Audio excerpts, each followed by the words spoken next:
O wala talagang tapon sa coffee pods. Makita mo yung beauty, ket wala ang kagwapahon sang isa ka espresso nga hindi lang siya kinungan ihaboy pa mabali mapuslan pa siya balance mo. Train po kami ng mosaic artist pero kakaiba po yung ginagawa namin kasi gumagamit po kami ng capsules.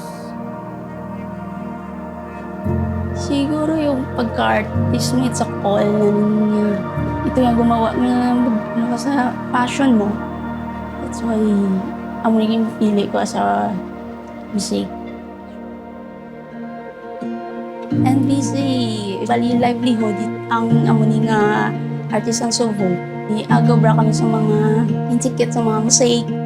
May mga artisan na mas gamay yung paggamit ng tiles, egg shape.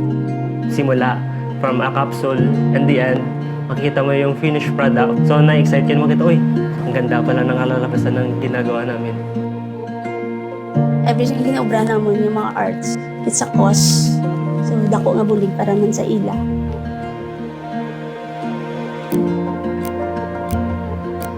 Di lang sa amon nga livelihood, makabulig man kami sa iban, especially sa mga bata. Natulungan po ako ng artisans and artisans of hope nung nag-aaral po ako to provide my needs. Ngayon po is part na rin po ako ng tumutulong.